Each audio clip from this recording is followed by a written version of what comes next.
दोस्तों नमस्कार, सभी का स्वागत है विजय पथ पर। देश में लोकसभा चुनाव के बाद अब उपचुनाव की बारी। उत्तराखंड में 2 जगह पे उपचुनाव होने, एक बद्रीनाथ सीट पर होने और एक मंगलोर सीट पर होने।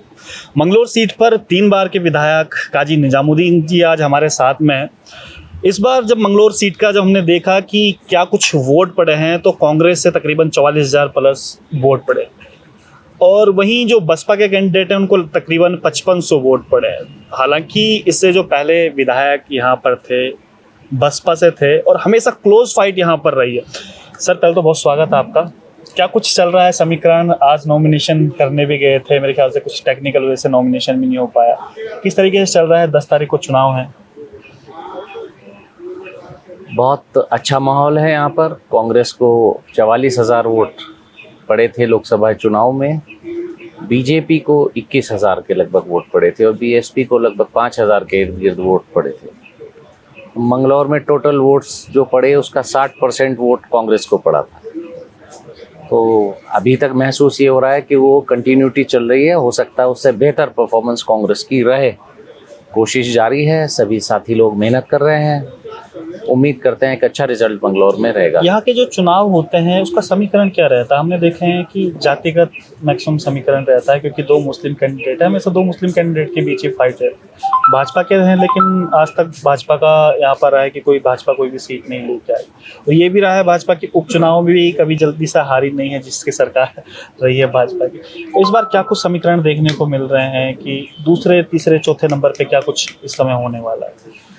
नहीं, जातिगत तो कभी हमने चुनाव नहीं लड़ा, ना जातिगत की बात होती है। बहुत से गांव ऐसे हैं, अगर आप मुस्लिम की बात कर रहे हैं तो मैं उन गांवों के नाम लूँगा जहां मुसलमान एक भी नहीं है और उन गांवों से हम लोग जीत कर निकले हैं। फाइट हमारी सबसे अच्छी होती है। तो अगर जातिगत बात होगी तो फिर उन गांवों से कैसे जीत सकता है आदमी? तो ये सब लोगों के अपने मुद्दे हैं, लोगों की अपनी बात है। उस आधार पर ही यहाँ वोटिंग होती है, यहाँ भी और जगह भी। तो मैंने कभी इस तरह की बात सोची नहीं कि जो आपने अभी कही। अब मैं देख रहा था, जब मैं आपसे मिलने आया तो मैं गूगल पे रिसर्च कर रहा था। आप 3 बार के विधायक रहे हैं, आपके जो पहले पिताजी भी थे वो भी विधायक यहाँ पर रहे हैं। वो डेवलपमेंट नज़र आता है आपको? क्योंकि 3 बार आप विधायक रहे हैं, अब तक जो सड़क, जो मूलभूत परेशानी होती है, यार मैं देखता हूँ सड़क का आज भी वही हाल है, पहले में वही शिक्षा नहीं है। बल्कि मैं भी बीच में जिससे बात भी कर रहा था, कोई स्कूल का नाम ले रहे थे, महिला स्कूल, वहाँ पर जो इससे पूर्व विधायक थे उन्होंने वहाँ पर भवन बनाया था। उसके बाद जब आप आए वहाँ पर अभी तक जो है वहाँ पर कोई भर्ती तक नहीं हो पाई। इस प्रकार के तमाम मामले, क्योंकि 15 साल का एक टाइम पीरियड बहुत ज़्यादा होता है। जब आप मिलाएंगे तो आपको मंगलौर के समकक्ष बस्ती से मिलाना होगा। मंगलौर को आप किसी मंगलौर से अपग्रेडेड बस्ती से नहीं मिला पाएंगे। मैंने आपको इस चैनल के माध्यम से मेरा ओपन चैलेंज है कि खटी माँ, जहाँ माननीय मुख्यमंत्री जी खुद एमएलए थे जहाँ से, उससे मिलाइए। कोई कम लगे तो फिर बताइए, लेकिन कोई कम लगे तो बताइए। मैं कभी सरकार में नहीं रहा। आप पत्रकार हैं तो आपको जानकारी पूरी हासिल भी होनी। गूगल किया तो गूगल पर ये भी मिला होगा कि मैं कभी मंत्री नहीं रहा, सरकार में नहीं रहा। विपक्ष में रहते हुए जो भी कार्य किए जा सकते हैं वो किए और फिर करेंगे। और विकास की जो बात लगातार आप लोग करते हैं, विकास एक निरंतर प्रक्रिया है। विकास की प्रक्रिया कभी रुकती नहीं है, सतत एक प्रक्रिया है, वो चलती रहती है। अब आपको 1,32,000 का बिजली घर मंगलौर जैसी बस्ती में आमतौर से नहीं मिलेगा, यहाँ है। CHC मंगलौर में भी है और नारसन में भी है। अब अगर सरकार उसको सही तरीके से नहीं चलाती तो क्या किया जा सकता है? भर्ती करना विधायक का काम है या सरकार का काम है? जरा आप बताइएगा मुझे। लोगों नहीं, मैं आपसे, मेरा ये सरकार का काम है, लेकिन नहीं, प्रस्ताव जो है मेरा और देखिए जनभावना है, मेरा आपका मेरा आपसे सवाल है, भर्ती कौन करता है? करती सरकार। सरकार अगर भर्ती नहीं, प्रस्ताव विधानसभा के अंदर लिखित प्रस्ताव, लिखित बातें, ये तो सोशल मीडिया साइट पर आप मेरा स्क्रॉल करेंगे, अपनी टीम से कहिए स्क्रॉल कीजिए, आपको मैं डेट्स बता दूंगा। 2019, 20, 21 में मेरी धन सिंह रावत जी से पर्सनल मुलाकात ट्विटर हैंडल पर निकल आएंगी, उनके भी और मेरे भी। जिसमें उन प्रस्तावों के साथ मीटिंग्स का ब्यौरा हम लोगों ने डाल रखा है कि भाई आज धन सिंह रावत जी से मुलाकात हुई, उन्होंने ये इन बातों पर चर्चा हुई। अब अगर सरकार नहीं करती, जो उच्च शिक्षा मंत्री हैं रहे हैं, तो क्या कर सकते हैं? मुझे अच्छा लगता है, कम से कम मुझसे आप लोग उम्मीद तो करते हैं, जनता उम्मीद तो करती है। भारत सरकार के मंत्री रहे हैं निशंक जी, यहाँ से सांसद, भाजपा की सरकार केंद्र में भी, भाजपा की सरकार राज्य में भी, उन्होंने एक कक्ष तक आज तक अपने लोकसभा क्षेत्र में नहीं दिया। कोई स्कूल कॉलेज यूनिवर्सिटी की तो बात हम कर ही नहीं सकते उनके रहते हुए, तो उनसे तो किसी ने सवाल आज तक नहीं पूछा। कम से कम मुझसे पूछते तो हैं। तो ये अच्छी बात यह है कि कांग्रेस से और मुझसे कम से कम लोग उम्मीद रखते हैं कि करेंगे। बीजेपी से तो उम्मीद भी नहीं करते कि किया जाएगा। वो सारे प्रपोजल्स आप मुझे पहले बताते, मैं आपको सारे दिखाता, सारे हैं। और सोशल मीडिया आप स्क्रॉल कर लीजिए, उसमें डेट्स तो मैं चेंज नहीं कर सकता, उसमें डेट्स के साथ आपको मैं मिल जाएगा। मैं आप कहेंगे मैं आपको लिंक भेज दूंगा। क्या कुछ उपलब्धियां रही हैं? चलिए अब हम उपलब्धि पे भी बात कर लेते हैं, क्योंकि जनता के बीच जब आपका ये वीडियो जाएगा, मंगलौर विधानसभा की जनता देखेगी तो वो भी देखेगी चलिए हमारे विधायक जी की 15 साल में ये उपलब्धि। क्या कुछ उपलब्धियां मानते हैं अपनी आप?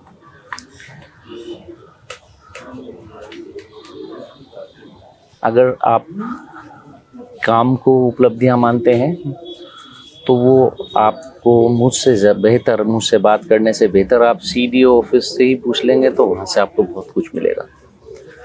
बिजली के सेक्टर से बात करते हैं, आज यहाँ सबसे बड़ी समस्या बिजली की हो रही है।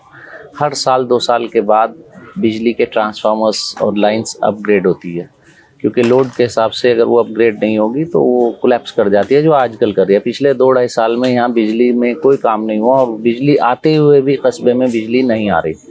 मंगलौर में मेरे रहते हुए 1,32,000 का बिजली घर बना। मंगलौर गुड़ मंडी में है। वो गुड़ मंडी में ज़मीन लेकर वो जब करवाया था, उस टाइम गुड़ मंडी मंगलौर विधानसभा का हिस्सा होती थी।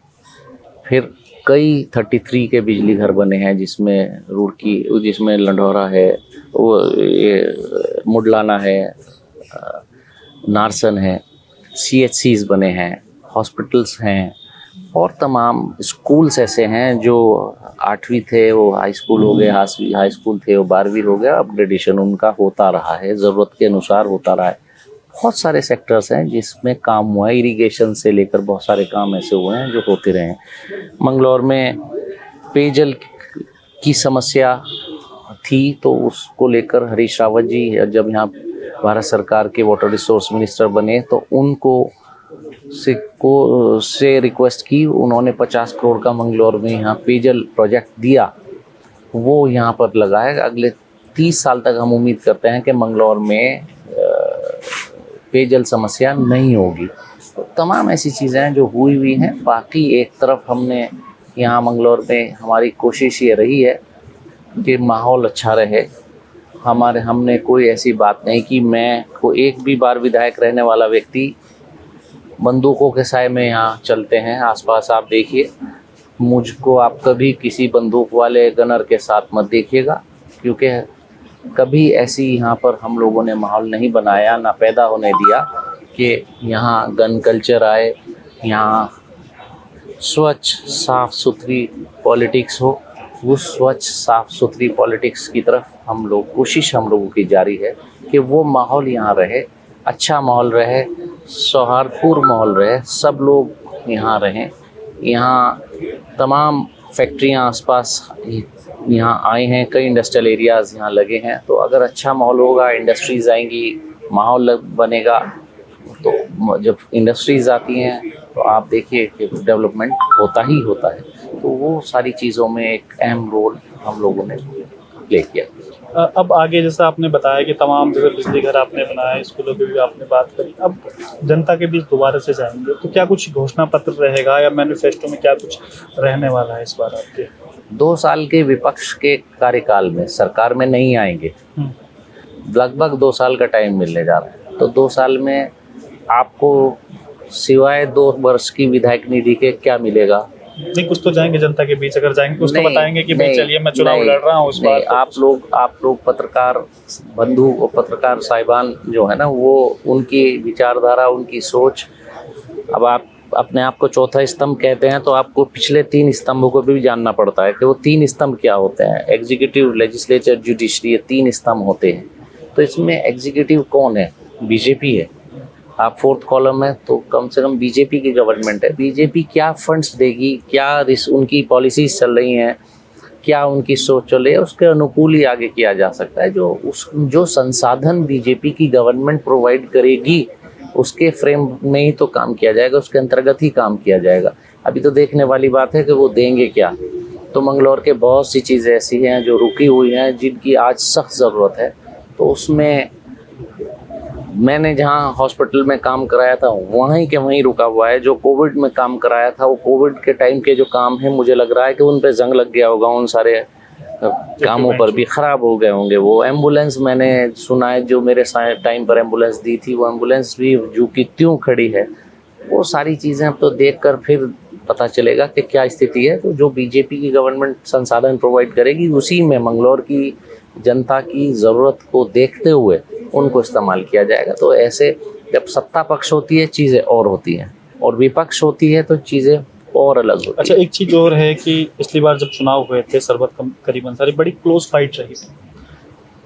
अब उनके बेटे हैं, तो एक सांत्वना वोट भी रहेगा उनके साथ कि चलिए उनके बेटे अब आए हैं। उसको किस तरीके से आप देखते हैं? एज बीजेपी ही फाइट में नहीं है, बीएसपी ही फाइट में नहीं है। आप पूरी बीएसपी को देखिए तो बीएसपी का लगातार लोकसभा क्षेत्र में लगातार वोट 1,80,000 बना रहा पिछले 2 दशक में, लेकिन इस बार वो 45,000 के आसपास आकर रुक गया। तो बीएसपी को ही जनता ने लगभग यहाँ नकार दिया, और अभी तो कुछ ऐसा लगता नहीं कि कुछ उनके वोट शेयर में कोई सुधार हुआ होगा, क्योंकि कोई माहौल सांत्वना वोट पड़ेगा हमको, ऐसा कोई महसूस नहीं हो रहा। जनता में कहीं कोई ऐसा महसूस नहीं हो रहा। चलिए, सवाल तो बहुत सारे हैं, लेकिन अभी नॉमिनेशन भी नहीं हुआ है। उसके बाद जनता के बीच हम लोग जाएंगे और पूछेंगे कि भाई आपका जो विधायक है, इस बार आपको क्या विधायक में क्वालिटी आप देखते हैं, किस प्रकार के विधायक आप चुनना चाहते हैं। एक तरफ जो है 3 बार के विधायक, दूसरी तरफ है जो सांत्वना वोट है। अब देखते हैं जनता में बीच जीत किसकी होती है। तो फिलहाल हम जनता के बीच जाएंगे, ग्राउंड रिपोर्ट पे आपको दिखाएंगे कि आखिर मंगलौर विधानसभा में अब जब तक जितने भी विधायक रहे हैं, क्या कुछ मंगलौर की विधानसभा को उन्होंने दिया। तब तक के लिए बने रहिएगा विजय पथ न्यूज़। बहुत बहुत धन्यवाद। Thank you.